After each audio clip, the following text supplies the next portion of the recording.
Hi guys, welcome back to the course, and in this video we will actually check the email address entered by the user. We will check if the email address is unique, because we want every user to have unique email address on our system. So let's go to register.php and we will continue right from where we left off. So we add another else if,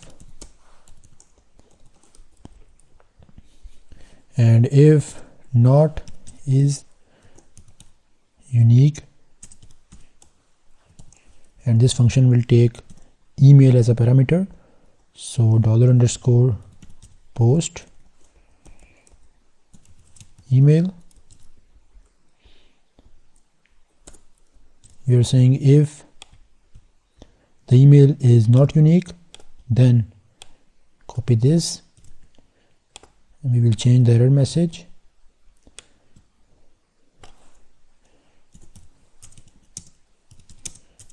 Email already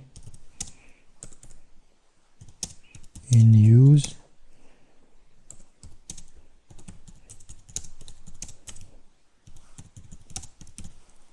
Please use another one.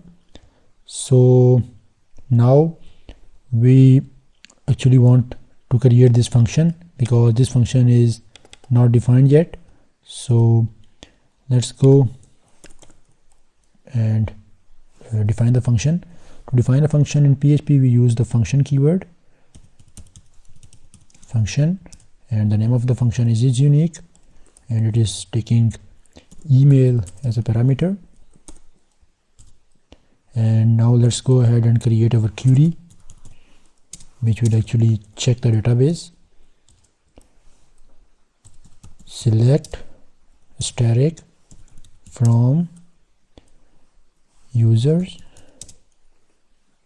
where email is equal to email.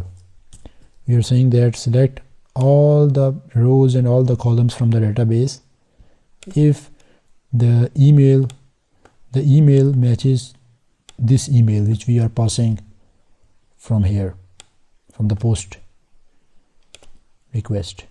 So now we have to execute this query.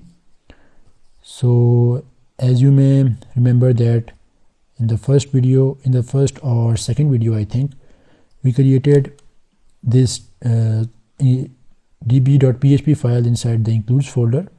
So you can see that there is a database connection inside this file. We will use this connection to actually connect to the database and execute queries. As you can see, I have already included the db.php, so I don't need to include it again. So I will just use the db variable, db connection variable, to actually execute our database queries.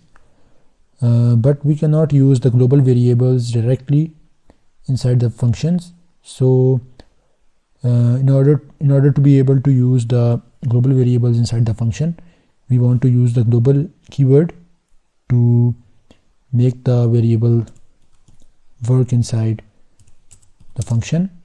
The name of the function was, name of the variable was db, and now we can use this variable. So now we will execute a query on our db variable, and this query is actually this one. We will pass this query inside the query method. Don't confuse this query with this one. This is actually a variable which stores the query, and this is actually a method of my SQLi class. So and we will execute the query and we will save the result inside this result variable. This query will actually return multiple rows, or it may return no rows depending upon the conditions, because if the email matches there will be some rows, otherwise not. So now we want to check, we want to make a check.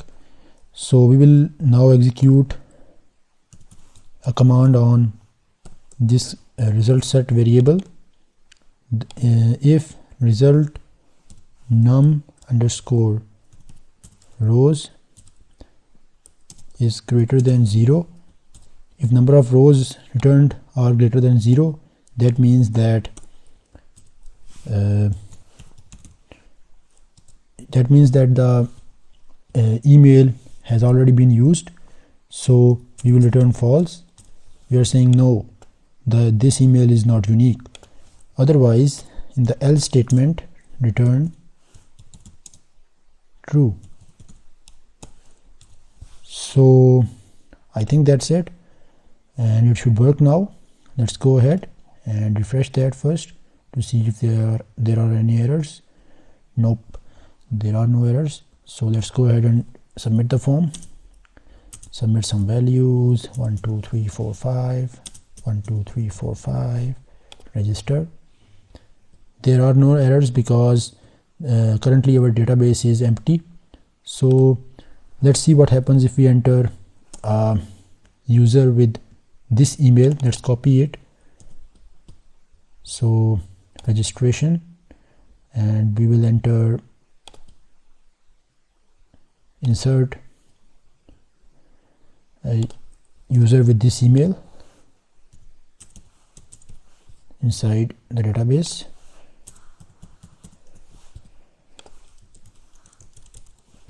So click go, and the row has been inserted, as you can see. Now if we submit the form, it should show us an error that this email is already in use. So let's go ahead and register it. You can see that email is already in use, please use another one. So in this way we can actually easily validate the email address uniqueness. So that's it for this video, and I will see you in the next one.